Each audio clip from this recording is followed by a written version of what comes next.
एक एक दिन भारत बर्बादी की तरफ बढ़ रहा है, लेकिन शायद आपको समझ में नहीं आ रहा है।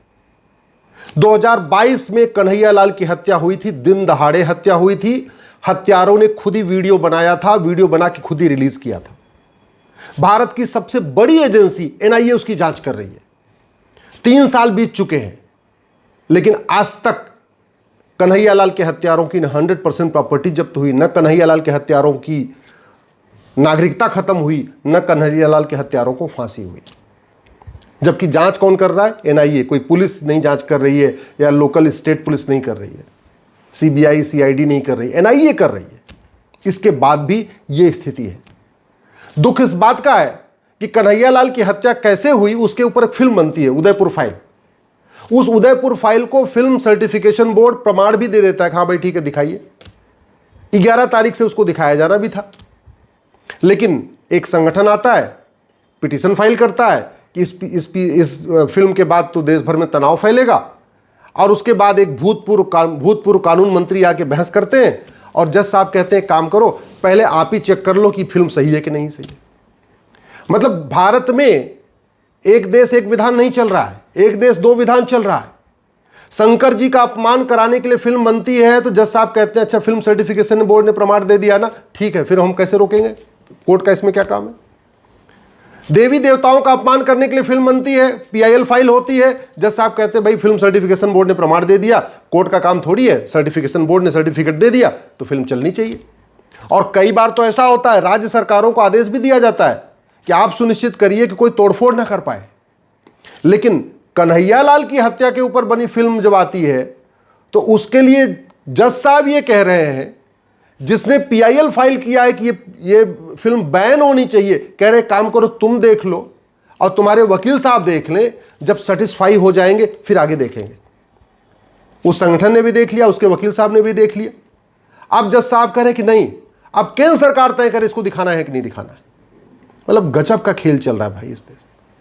मैं पहले भी कई बार कह चुका हूं, 3 तरीके की मानसिक बीमारियां हैं। पहला नार्सिज्म, दूसरा स्टॉकहोम सिंड्रोम, और तीसरा मेगलोमोनिया।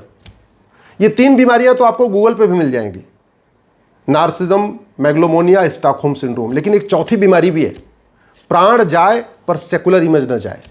ये चौथी बीमारी है, प्राण चला जाए लेकिन इमेज खराब नहीं होनी चाहिए, सेकुलरिज्म वाली इमेज बनी रहनी चाहिए। इसके चक्कर में बहुत लोग दुखी हैं और बहुत लोगों को दुखी कर रहे हैं। और ये जो 4 बीमारियां हैं, प्राण जाए पर इमेज न जाए, ये बहुत सारे नेताओं को भी है, बहुत सारे माननीय जजों को भी है। पहली बात तो शर्म इस बात पे आनी चाहिए कि कन्हैयालाल की हत्या को 3 साल हो गए, वीडियो खुद ही बनाया मारने वालों ने, वीडियो खुद ही रिलीज उन्होंने किया, वीडियो की जांच में पता चला वीडियो सही है। कन्हैयालाल के हत्यारों का जब वॉइस सैंपल लिया गया तो पता चला उनकी आवाज भी वही है। मारने वाले खुद ही कह रहे हैं मैंने मारा, मरने वाले के बच्चे कह रहे हैं हाँ इन्होंने मारा। वीडियो उपलब्ध है, इसके बावजूद भी गवाहों के बयान हो रहे हैं, गवाहों की क्रॉस एग्जामिनेशन हो रहा है। ऐसी सड़ी हुई व्यवस्था को उठा के फेंकना चाहिए कि नहीं? फिल्म दिखाने से क्या होगा? फिल्म दिखाने से यही तो पता चला ना कन्हैयालाल की हत्या कैसे हुई थी। अरे वो सबको पता है कैसे हत्या हुई थी। कश्मीर फाइल बनी, कश्मीर फाइल देख के लोगों को क्या पता चला? यही पता चला ना कि कश्मीर में कैसे नरसंहार हुआ था। लेकिन कश्मीर फाइल बनाने से कश्मीर में नरसंहार करने वालों को फांसी तो नहीं हो गई ना, उनको आजीवन कारावास तो नहीं हो गया ना, उनकी प्रॉपर्टी तो नहीं जब्त हो गई ना। केरल फाइल बनी थी, कैसे धर्मांतरण होता है सबको पता चल गया, लेकिन केरल फाइल के बाद धर्मांतरण तो नहीं रुक गया ना। वैसे ही ये कन्हैयालाल की उदयपुर फाइल देखने के बाद लोगों को ये तो पता चल जाएगा कन्हैयालाल को कैसे मारा गया। वो पहले से पता है, इतना डिबेट हो चुकी है, इतना वीडियो लेवल है, सबको पता है। लेकिन कन्हैयालाल के हत्यारों को फांसी होगी क्या? नहीं।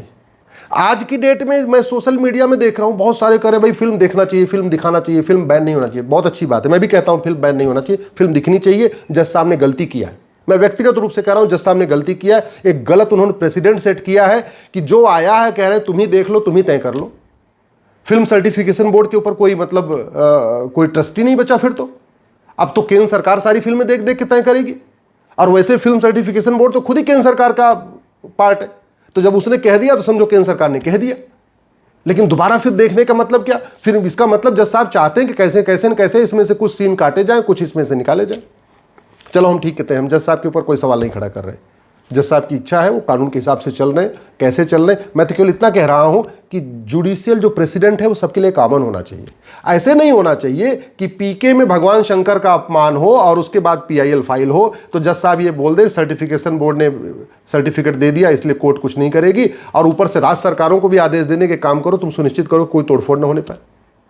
लेकिन वहीं दूसरी तरफ कुछ कन्वर्टेड हिंदू आके खड़े हो जाएं कोर्ट में और उनके लिए भूतपूर्व कानून मंत्री, भूतपूर्व विदेश मंत्री और भूतपूर्व जो है शिक्षा मंत्री आके खड़े हो जाए, तो फिर एक नया तरीका आ जाए कि नहीं काम करो, बैठो दोनों लोग मिलकर देखो फिल्म को देखो, और फिर सर्टिफिकेशन बोर्ड का सर्टिफिकेट काम नहीं करेगा, अब केंद्र सरकार का सर्टिफिकेट काम करेगा।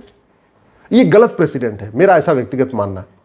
मैं जज साहब के ऊपर कोई सवाल नहीं खड़ा कर रहा हूँ, जज साहब का मैं सम्मान करता हूँ, उन्होंने जो कहा है बहुत सोच समझ के किया होगा, लेकिन ये दोहरा मापदंड नहीं होना चाहिए। हिंदुओं को ना थर्ड कैटेगरी मत बनाइए, हिंदुओं को थर्ड डिग्री का दर्जा मत दीजिए, हिंदू भी इस देश के नागरिक हैं।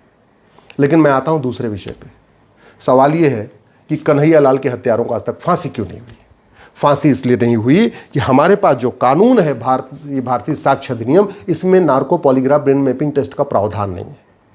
अब वास्तव में अगर आप कन्हैया लाल की हत्या से दुखी हैं तो अपने सांसद विधायक से मिलकर कहिए कि नार्को पॉलीग्राफ ब्रेन मैपिंग कानून इसी संसद सत्र में बनना चाहिए, इस कानून में बदलाव होना चाहिए, narco polygraph brain mapping test अनिवार्य होना चाहिए, ये गवाहों के बयान वाला सिस्टम खत्म होना चाहिए, ये गुलामी की पुलिस व्यवस्था बदली जाए, गुलामी की प्रशासनिक व्यवस्था बदली जाए, गुलामी की न्यायिक व्यवस्था बदली जाए, और लेटेस्ट टेक्नोलॉजी का यूज किया जाए, मॉडर्न टेक्नोलॉजी का यूज किया जाए। अरे हम स्पेस में घूम रहे हैं, मंगलयान बना रहे हैं, चंद्रयान बना रहे हैं, आदित्ययान बना रहे हैं, हमारे वैज्ञानिक पूरी दुनिया का सैर कर रहे हैं, वो पूरे आकाश में घूम रहे हैं अभी कानपुर वाले शुक्ला जी जाके, तो हम कानून नहीं बना सकते क्या?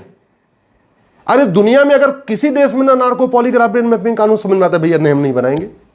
हमारे संविधान में कहीं लिखा हो कि नहीं narco polygraph brain mapping test नहीं बनाना, तभी समझ में आता है।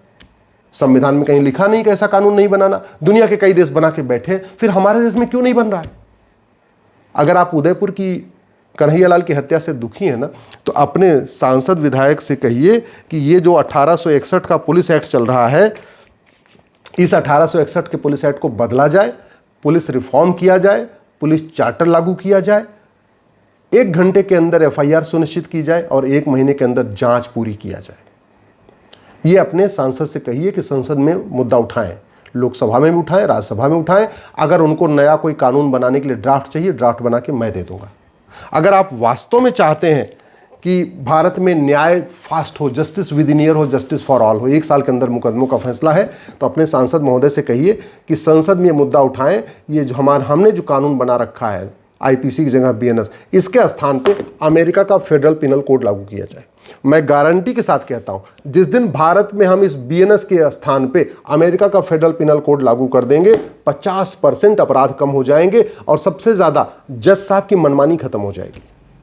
इतना क्रिस्टल क्लियर कानून है कि सामने से भूतपूर्व कानून मंत्री, वित्त मंत्री, विदेश मंत्री कोई आके खड़े हो जाए, जज साहब गलत फैसला दे ही नहीं पाएंगे, पक्षपात कर ही नहीं पाएंगे। इतना क्रिस्टल क्लियर कानून है, ये आपको दिखा रहा हूं, ये अमेरिका में यही चलता है। तो अगर देश को आप बचाना चाहते हैं, तो जिहादी हत्या रोकना चाहते हैं, तो कम से कम इस कानून को बदल के फेडरल पिनल कोड लागू करने की मांग करिए।